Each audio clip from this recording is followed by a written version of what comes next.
তোরে কেন চোস আমারে? তোমাকে আমি কোথায় ডেকে আনছি? তোরে না চুদলে মামলা তুলবি না তুই কস। তোরে না চুদলে মামলা তুলবি না তুই। আমার বাঁচার কোনো উপায় আমি দেখতেছি না। আমি কিভাবে বাঁচবো ভাই? আমাকে বাঁচতে দিচ্ছে না। আমি বাঁচতে চাই, আমি বাঁচতে চাই এই পৃথিবীতে।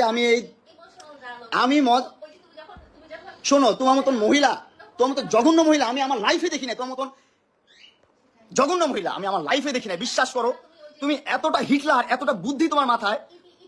শোনো, তুমি এতটা হিটলার, তুমি এতটা জঘন্য। চুপ থাকো, আমার কথা শোনো। তুমি তোমার কথা শুনতে আমি কথা বলতেছি না। তুমি হ্যাঁ, ওরা তো আমার সাথে এমন করতেছে না। তোমার মতন হিটলার, তোমার মতো জঘন্য মহিলা তো ওরা না, কেউ করে নাই। কারণ হচ্ছে তোমার কাছে তো আমি যাই নাই। তুমি আমার কাছে আসছো 4 বছর আগে। তোমার কাছে তো আমি যাই নাই, তুমি আমার কাছে আসছো 4 বছর আগে। এই সে এটা দিছো, ওইটা দিছো, এই গিফট করছো, সেই গিফট করছো। গিফট করতে করতে করতে করতে মানে লোভ দেখাইতো ভাই একটা মানুষ। আমি তো তখন আমার বয়স কত? তখন আমার বয়স 16-17। তখন আমাকে এত পরিমাণ লোভ দেখাইতো ভাই, এত পরিমাণ লোভ দেখাইতো। তখন ভালো মন্দ সেটা বোঝার ক্ষমতা আমার নাই। অবশ্যই কম, তোর অর্ধেকেরও কম আমার বয়স। 50 বছরের মহিলা, জঘন্য মহিলা। 2টা সংসার তুই করতে পারিস নাই, আর্মিদের সংসার তুই করতে পারিস নাই, 2টা ভালো পরিবারের সংসার তুই করতে পারিস নাই। তুই কতটা জঘন্য, কতটা নিকৃষ্ট মহিলা তুই। চুপ থাক তুই। তুই তাদেরকে এখনো নাকে 2টা ঝুলাস, তাদের টাকা পয়সা নিয়ে চলাস এখনো তুই। জঘন্য মহিলা, স্টুপিড মহিলা কোথাকার। আর আমাকে তুই 5টা মামলা দিয়ে ঘুরাচ্ছিস। কেন ঘুরাচ্ছিস? তোর সাথে আমি থাকবো না। তুই অনলাইনে এসে বলিস যে হ্যাঁ আমি মামলা তুলে নিবো, এটা করবো সেটা করবো। আমার ভার্চুয়ালি বলিস আমার কথা শুনতে হবে, আমার মতো চলতে হবে, আমার মতো করতে হবে, নাহলে মামলা তুলবো না। কেন করিস? কি বলা হয়েছে? তুই করস নাই? এই তুই করস নাই? না না না, এইগুলো কথা বাদ। তুই আমার লাইফটা হেল্প করে দিস কেন? আমি কি করবো না করবো আমার ব্যক্তিগত বিষয়। আমার বাবা মা আছে তো, তুই তো আমার বাবা মা না। তুই কেন আমাকে এগুলো করতেছিস? তুই 5টা মামলা ঝুলে রাখছিস কেন? কি অপরাধ করছিস তোর সাথে আমি? কি বলছি মহিলা, সর এখান থেকে, সর। ছোট লোকের বাচ্চা, ছোটের বাচ্চা, জানোয়ারের বাচ্চা। 2টা সংসার করতে পারিস না? কি সংসার করবি তুই? 2টা ভালো পরিবারের সংসার করতে পারিস না? জানোয়ার কোথাকার। 2টা ভালো পরিবারের সংসার করতে পারিস না তুই? জানোয়ার কোথাকার। তুই আমার ডাটা ট্রান্সফার কেন করবি তোর মোবাইলে? তুই আমারে অজ্ঞান করে আমার মোবাইল থেকে ডাটা ট্রান্সফার কেন করবি তুই? স্টুপিডের বাচ্চা, জানোয়ারের বাচ্চা। তোর বাসায় এনে কাজের লোক টাকা আনিস, আবার জানোয়ারের বাচ্চা কোথাকার। তোর বাসায় আমি আসতে চাইছি কখনো? তুই আনবি কেন তোর বাসায় আমাকে?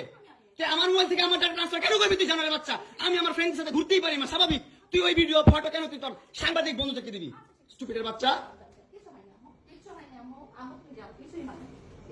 কেন দিবি তুই?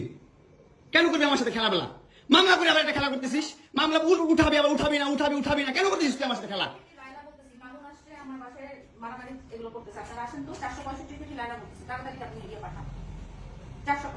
এই বাসা নাকি মারামারি করতেছে? মামুন আসছে, মামুন এসে এখানে মারামারি করতেছে। তাড়াতাড়ি আসেন, 465-তে আসেন ভাই। একটা ছেলে কতটা অসহায় হইতে পারে ভাই, কতটা অসহায় হইতে পারে আমি বুঝাইতে পারবো না। আমি একটা 2টা মামলা 5টা মামলা করছে এই মহিলা মানে, এই বজ্জাত মহিলা মানে 5টা মামলা করছে। 5টা মামলা কইরা আমার যেমনি মন চাই সেমনি নাচতেছে। আমার একটা লাইফ আছে ভাই, আমার একটা জীবন আছে ভাই। আমি আমার মতন মুভ অন করবো, আমি আমার মতন ঘুরবো, আমার ফ্রেন্ডদেরকে নিয়ে ঘুরবো, আমি আমার মতন করে যা মন চালা করবো। তুই এগুলা কেন করতেছিস? হ্যাঁ, তুই তো আনছিস আমার তোর বাসায়। তোর বাসায় ঢুকতে না দিলে, তোর বাসায় শুইতে না দিলে আমি কই থেকে আসছি? আমার বাপের যোগ্যতা আছে তোর বাসায় ঢুকার? তোর যোগ্যতা আছে আমার বাসায় ঢুকার আমি ঢুকতে না দিলে? হ্যাঁ, সিকিউরিটি কল দেস, ইলেক্ট ফোর্স কল দেস, জানোয়ার মহিলা কোথাকার। হ্যাঁ, কি করি বল? তুই কি করি বল? কি করি বল? কি করি বল? তুই কি করি? তোর বাসায় কিভাবে আসছি বল? বল কিভাবে আসছি? তুমি জানো তুমি আসছো কেন আমার বাসায়? তুই বল। তুই যদি আমার কিছুই না আমার বাসায় কি করো? আমার বেডরুমে তুই তোরে কেন চোস আমারে? তোমাকে আমি কোথায় ডেকে আনছি? তোরে না চুদলে মামলা তুলবি না তুই কস। তোরে না চুদলে মামলা তুলবি না তুই? আমারে কস। আমার কি অনলাইনে কবি থেকে জানোয়ার কোথাকার? এই জন্য তোর বাসায় আমারে, এই যে বাসায় তোর মাও তো আমারে পোলা পুষ্টি চুট করে। তুমি আসছো, তুমি ছেলে কোথায় গেছো? জানোয়ার। আমার মোবাইলটা নিয়ে ভাবছে তোর মতো 50 বছর মহিলা বুড়িকে আমি দর্শন করছি। তোকে আমি অ্যাটেম্প টু মার্ডার করতে চাইছি। তোরে কিভাবে? এটা তো রেকর্ড আছে, হেলাও তো নিজে সেদিন তুই দেখা আমাকে রেকর্ড দেখা। আদালত তো তোর গোলাম। তোর বাপ আর্মি ছিল, তুই আর তোর জামা 2টা ভাতার আর্মি ছিল, তোর ভাই আর্মি।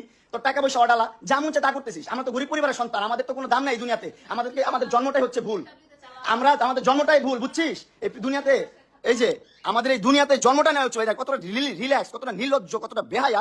রিল্যাক্স হয়ে শুয়ে, রিল্যাক্স হয়ে কথা বলতেছে, রিল্যাক্স হয়ে সব করতেছে।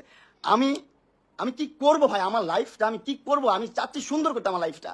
আমার লাইফে আমি কিছু করতে চাইতেছি, পারতেছি না। আমি যদি মাদক আসক্ত হইয়াও থাকি সেটা একমাত্র ওর পেরেশানিতে। ও আমাকে বাঁচতে দিচ্ছে না ভাই। আমি কিভাবে বাঁচবো? আমাকে বাঁচতে দিচ্ছে না ভাই, মেন্টালি এত প্রেশার দিচ্ছে, ওর কাছ থেকে কখনো চাই আমি একটা টাকা নিয়ে নেই।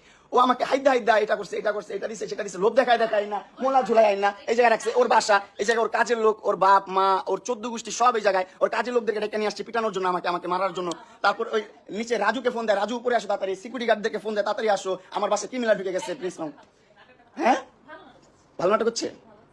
আসলে এসব এসব এগুলো না সি লালা, অ্যাক্টিং হবে, ছি, ঠিক আছে? সো তুমি রাখো। তোমার মতন জঘন্য নিকৃষ্ট ভিতর খারাপ মানুষ আমি জীবনও দেখি নাই। তোমার কাছ থেকে আমি রিলিফ চাই, তুমি কেন মামলাগুলো তুলবা না, কেন তুলবা না? অনলাইনে বলে মামলাগুলো তুলে দিচ্ছি আমি, এটা হয় না সেটা হয় না, সবকিছু ঠিকঠাক, কিন্তু আমার কাছে আইসা ভাই সোশ্যাল মিডিয়ার বাইরে যখন বাস্তব লাইফে আসে, বাস্তব লাইফে এসে আমি এই মেয়ের সাথে ঘুরতে পারবো না, ওইখানে যেতে পারবো না, সেখানে যেতে পারবো না, এটা করতে পারবো না, সেটা করতে পারবো না, ওর বাসায় এসে থাকতে হবে, ওর বাসায় সময় দিতে হবে, ওর সাথে সেক্স করতে হবে, ওর সময় দিতে হবে, এগুলো না করলে মামলা তুলবে না ভাই। আমি তারপর ওর মন রক্ষা করে চলতেছি, তারপর ও আমার কি করতেছে ভাই, ওর ফ্যামিলি, ওর 14 গোষ্ঠী সবকিছু নিয়ে আমার সবকিছু ধ্বংস করে দিচ্ছে। আমার মোবাইলটা স্টকিং করে যত ভিডিও ছিল, আমার ফ্রেন্ডের সাথে ঘুরতেছি ফিরতেছি যা করতেছি, সব ভিডিও ও নিচ্ছে ওর মোবাইলে নিয়ে। ও কি করছে, ওর সাংবাদিক বন্ধুদেরকে দিয়ে বলতেছে এগুলো পোস্ট করেন, খারাপভাবে ক্যাপশন দিয়ে খারাপভাবে রিপ্রেজেন্ট করেন, মামুনকে একদম ধ্বংস করে দেন। ওরে অনলাইনে নিয়ে আসছি আমি, ওরে অনলাইন চিনাইছি আমি, ওরে ভিডিও করাইছি আমি, ওর ভিডিওতে আনাইছি আমি, ওরে কন্টেন্ট করা শিখাইছি আমি, ওরে ইনফ্লুয়েন্সার বানাইছি আমি। এখন আমার বিরুদ্ধে কন্টেন্ট করে, আমাকে ধ্বংস করার জন্য কন্টেন্ট করে, আমার বেডরুমে তুমি আমার প্রাইভেসি বুঝছো? করতেছো কেন? হ্যাঁ, প্রাইভেসি তুমি আনছো কেন তোমার বাসায় আমাকে? আমি তোমাকে কেমন করে আমার বাসায় ঢুকতে না দিয়ে তুমি ঢুকতে পারবা? তুমি ঢুকতে পারছো আমার বাসায় কখনো? আমার বাসায় কখনো ঢুকতে পারছো তুমি?